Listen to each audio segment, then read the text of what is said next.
Hello! Welcome to Chirala local channel. Hello sir Janardhan గారు. నమస్తే అండి. ఎలా ఉన్నారు? బాగున్నాం సార్. ఈ వీడియోకి టైటిల్ ఏమిటి అంటే, ఊరి మధ్యలో అంతు చిక్కని రహస్యం. ఓహ్! ఎక్సలెంట్. అదే సార్. ఆ రహస్యం గురించి అందరికి తెలియాలి. దాని గురించి అందరూ మాట్లాడాలి. అందుకోసమనే ఈ టాపిక్. అక్కడ నిత్యం వందల మంది తిరుగుతూ ఉంటారు. ఉదయం 5 గంటల నుండే అక్కడ రద్దీ ఉంటుంది. కోలాహలం ఉంటుంది. అంటే వినోద కార్యక్రమాలు లాంటివి జరగవు. హెల్త్ కాన్షియస్ ప్రోగ్రామ్స్ నడుస్తూ ఉంటాయి. మార్నింగ్ వాకింగ్, వ్యాయామం, స్పోర్ట్స్ ప్రాక్టీస్ ఇలాంటివి జరుగుతుంటాయి. అన్ని యాక్టివిటీస్ మధ్యన అంతమంది మనుషుల మధ్యన ఆ రహస్యం నిశ్శబ్దంగా నిలబడి ఉంటుంది. ఎవరి పని వాళ్ళు చేసుకుంటూ పోతుంటారు. దాన్ని మాత్రం పట్టించుకోరు. కాస్త పొద్దెక్కిన తర్వాత పిల్లలు వస్తారు.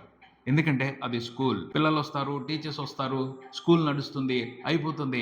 అప్పుడు కూడా ఆ రహస్యం అక్కడే నిశ్శబ్దంగా నిలబడి ఉంటుంది. ఎందుకంటే స్కూల్ ఆవరణలోనే ఉంది. అది మధ్యలో నిలబడే ఉన్నా దాన్ని ఎవ్వరూ పట్టించుకోరు. సాయంత్రం అవుతుంది. మళ్ళీ వాకింగ్కి వచ్చేవాళ్ళు, ఆడుకోవడానికి వచ్చేవాళ్ళు, సాయంత్రం కాలక్షేపం కోసం వచ్చేవాళ్ళు, మళ్ళీ కోలాహలం ఉంటుంది అక్కడ. అప్పుడు కూడా ఆ రహస్యం ఒంటరిగా నిశ్శబ్దంగా నిలబడే ఉంటుంది. రాత్రవుతుంది.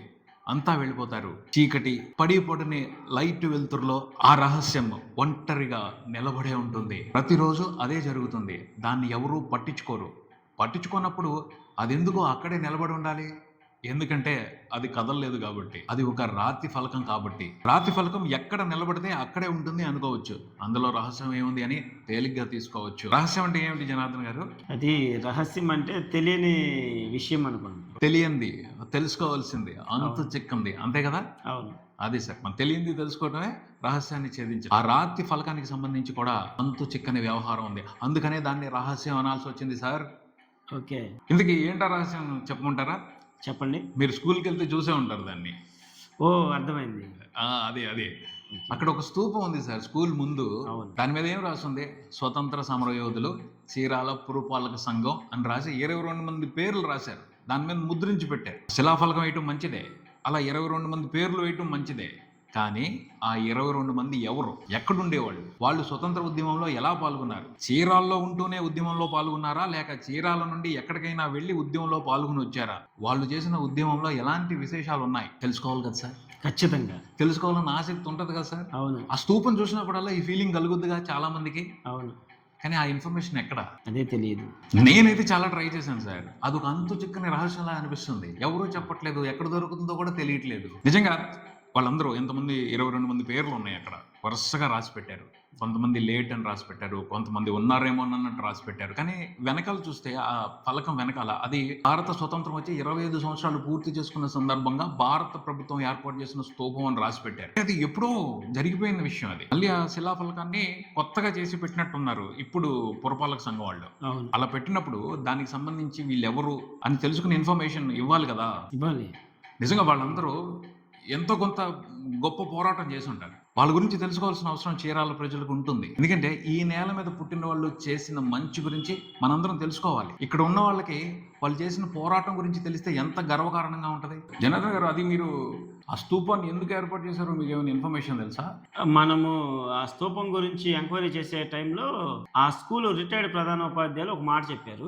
ఆయన చెప్పింది ఏంటంటే, అప్పటి ప్రభుత్వం, అప్పటి ఇందిరాగాంధీ ప్రధానమంత్రిగా ఉన్నప్పుడు, అంటే స్వతంత్రం వచ్చి 25 సంవత్సరాలు పూర్తయిన సందర్భంగా అక్కడ ఒక స్తూపం ఏర్పాటు చేశారు అని వెనకాల రాస్తుంది. ఓకే.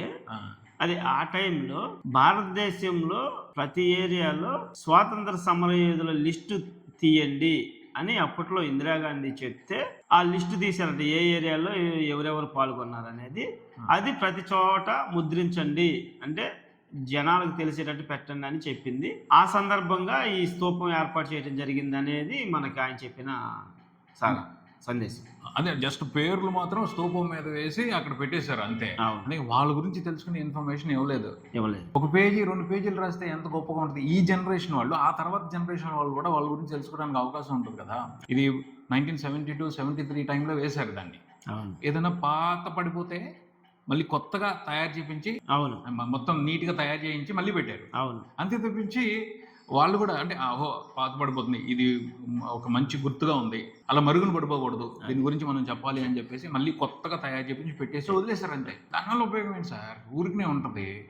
వాళ్ళ గురించి తెలుసుకునే అవకాశం కూడా ఉంటే ఎంత బాగుంటది. అప్పట్లో వాళ్ళే వాళ్ళ గురించి రాసి పెట్టాలి. అది మీరన్నట్లు రాఫలక మీద పాత పడిపోతే కొత్తదిగా మార్చి వీళ్ళు పెట్టారు. అంతే. అది నేను అదే అనుకుంటున్నాను. అది అసలు అప్పట్లోనే 1972-73లోనే ఆ ఫలకం వేసినప్పుడే ఎవరో ఒకళ్ళు దానికి సంబంధించి ఒక చిన్న కరపత్రం లాగానో లేకపోతే ఒక చిన్న పుస్తకం లాగానో వీళ్ళు 22 మంది గురించి రాసి పెట్టినట్టయితే భలే ఉండేది. అంటే మొత్తం సమాచారం ఆ శిలాఫలకం మీద రాయలేకపోవచ్చు, కానీ ఎక్కడో ఒక చోట భద్రపరిస్తే, అంటే పుస్తకంలో రాసి లైబ్రరీలో దాచి ఉంచితే తెలుసుకునే అవకాశం ఉంటుందిగా. అది స్కూల్ ఆవరణలో ఉంది సార్. ఆ యోధుల గురించి సమగ్రంగా చరిత్రలాగా ఒక పుస్తకం రాసి ఆ స్కూల్లోనే ఉంచితే ఎవరైనా అవసరమైన వాళ్ళు వచ్చి చూస్తారు, తెలుసుకుంటారు, చదువుకుంటారు కదా. ఇంకా చేయాలి మంచి అనుకుంటే అంతమంది స్వతంత్ర సమర యోధులు చీరాల నుంచి ఉన్నారు. ఒక చిన్న గది ఏర్పాటు చేసి స్కూల్లోనే ఒక చిన్న మ్యూజియం లాగా వాళ్ళకి సంబంధించిన వస్తువులు, వాళ్ళ గురించిన ఇన్ఫర్మేషన్, వాళ్ళకి సంబంధించిన ఫోటోలు ఏమైనా ఉంటే గ్యాదర్ చేసి ఒక చిన్న మ్యూజియంలో పెడితే బాగుంటుంది కదా. జస్ట్ శిలాఫలకం వేసి అయిపోయింది మా పని అని వదిలిపెట్టేసి వెళ్ళిపోతే ఎలా?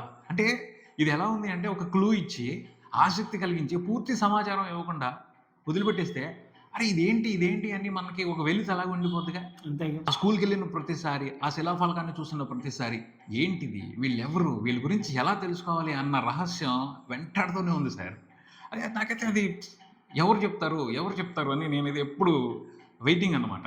మీకు కూడా చాలాసార్లు చెప్పాను సార్, ఎవరన్నా తెలుసో దాని గురించి, తెలిసిన వాళ్ళు పట్టుకోండి సార్, దాని గురించి మనం మాట్లాడదాం, దాని గురించి మనం వీడియోలు చేద్దాం, మన ఛానల్లో పెడదాం. ఏం సార్ మీరు చేసిన ప్రయత్నాల్లో మీకు దొరికింది ఏంటి ఆ ఫైండ్ అవుట్ చేయడం, అంటే వాళ్ళ గురించి తెలుసుకోవడంలో? స్వాతంత్రం వచ్చి చాలా కాలం అయింది కాబట్టి అప్పటి కాలం వాళ్ళు కాలం చెల్లిపోయారు కాబట్టి దాని ఇన్ఫర్మేషన్ దొరకటం అనేది చాలా కష్టం. కానీ ఒక వ్యక్తి చెప్పటం ఏంటంటే ఒంగోలులోని ఒక లైబ్రరీలో దొరుకుతుంది, చీరాల్లో అయితే ఆ ఇన్ఫర్మేషన్ దొరకదన్నట్టు చెప్పాడు. నేను ఎంక్వైరీ చేశాను. నేను లైబ్రరీలో కూడా వెళ్ళి ట్రై చేశాను సార్, వేటపాలెం లైబ్రరీలో కూడా. వాళ్ళు కూడా ఇక్కడ ఉంది, ఇవ్వలేదు, చెప్పలేదు అన్నట్టే మాట్లాడారు. ఇంకా వాళ్ళు ఏం చెప్తున్నారు అంటే 1947 నుండి 1940s నుంచి పేపర్స్ ఉన్నాయి, వాటిలో వెతికితే దొరకండి, మీరే తయారు చేయండి అంటున్నారు అనమాట. ఇది పెద్ద కష్టమైన పని.